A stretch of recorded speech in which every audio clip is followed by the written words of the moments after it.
So, Rubbish Wood 21. The challenge set by Dynamade is to make something from wood that would otherwise be thrown away. So I'm going to start with some broken pallets.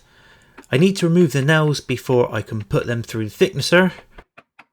Or you could just cut these ends off, but I have nails in the middle of the pallet slats as well. I'm going to make a table for my brother-in-law's new shed bar.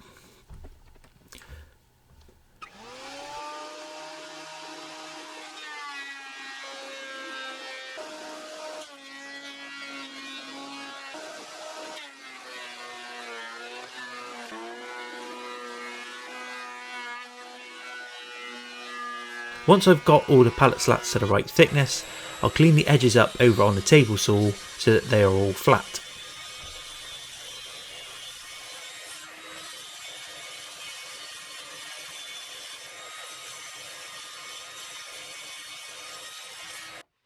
Now that I've got some good wood to work with, I'll set about with the glue up.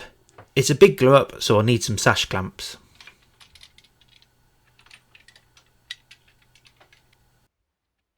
I'll get a good generous helping of glue on each of the slats. Good coverage is better than quantity. So I'll spread the glue over the slats evenly.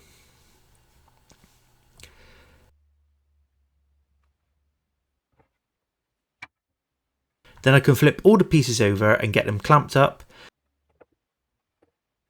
Looking for any areas that don't seem to be gluing up or squeezing out the glue.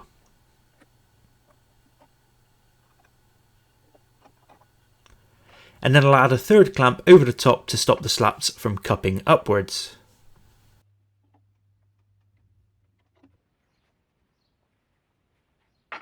Now whilst that's gluing up, I'll set about making the legs. I'll cut these pallet slats down to 400mm long.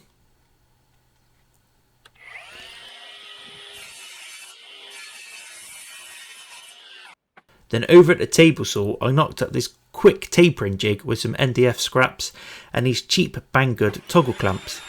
The jig slides between the table saw and against a rip fence, so although the angle for the taper of the legs is fixed, you can cut the legs to any width you want.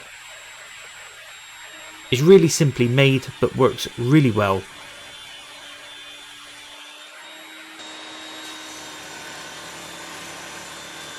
So I'll use this jig to cut out the 6 leg pieces that I need.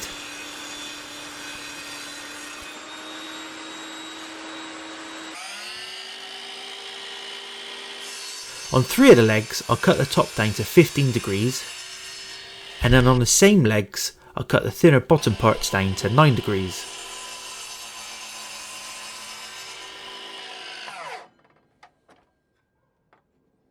So now, ignoring the pencil line on this piece, the remaining 3 pieces, I'll cut the thin end down to 60 degrees, flip it over and cut the other side to 60 degrees, sneaking up on the centre line for a perfect cut.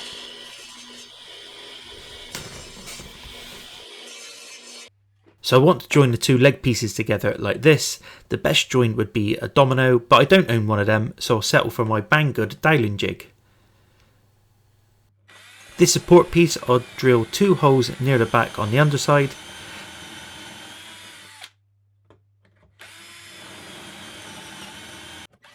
And the top of the leg will have 2 holes drilled in the top of it.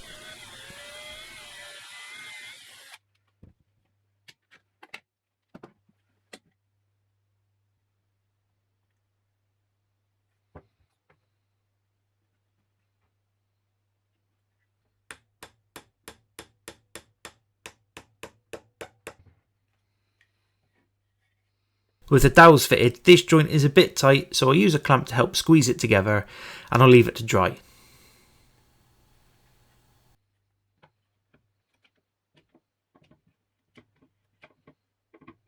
And this is what the legs look like afterwards. Okay, so I've let this glue up overnight. This is the back side. There's quite a bit of glue squeeze out, so I'll use a carbide scraper to get rid of that, and then in true Dana design style, we'll hit it with a belt sander to flatten all the high spots.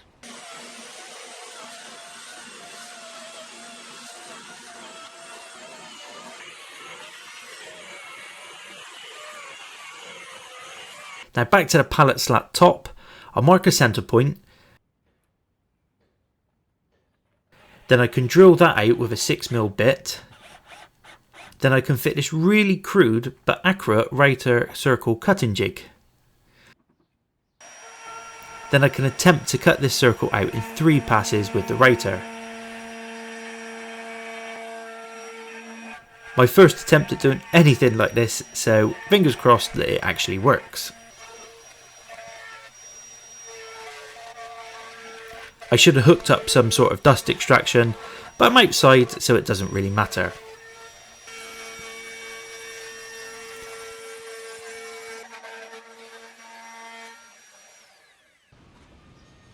So then I'm left with this rather fancy circle. Now this is the point that things changed, because I went to work that night and found this piece of coated plywood in the skip. This was too good to pass up on, so the next day I set about cutting a circle out of that to use for my tabletop instead. But the circular pallet wood kept calling out to me to be used.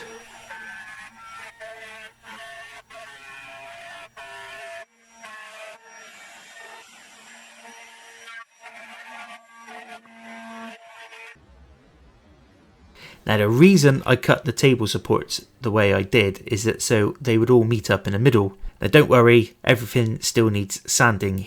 I fixed the legs in place by drilling 2 holes along the table supports. Then I could drill 2 holes out in the underside of the table, add a bit of this Starbond CA glue and fit these threaded inserts into the holes.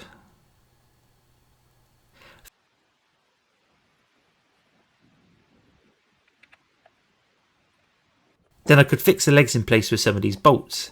I was going to counterbore them into the supports, but I think I preferred this look with them sitting proud. So I can see what everything looks like with the legs in place, so now it's time to remove them and give them all a good sanding.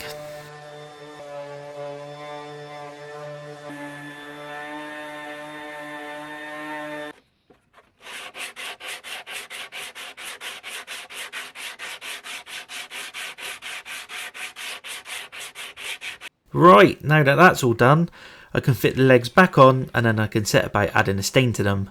But first, I'll add my brand new maker's mark to them.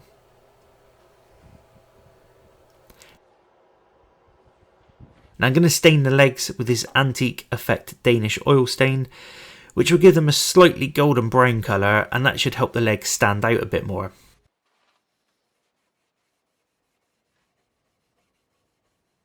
And then, as I said, the pallet wood circle kept calling out to me. So I made it smaller, added a chamfer to it, and fit it to the top of the table as a giant coaster.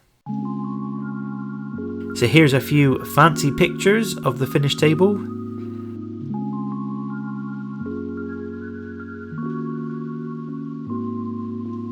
Then before I give this table to my brother-in-law for his brand new shed bar, it would be rude not to try it out and to toast the occasion with a beer.